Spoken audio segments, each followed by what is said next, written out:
Friends எல்லாம் எப்படி இருக்கீங்க?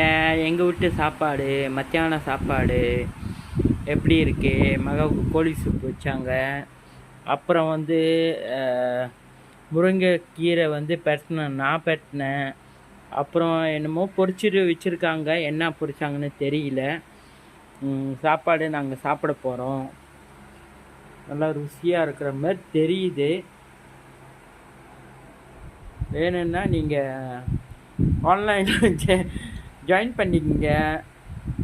நாங்கள் எப்படி சாப்பிட்றோன்னு பார்த்துக்குங்க. ஓகேவா? Thanks friends.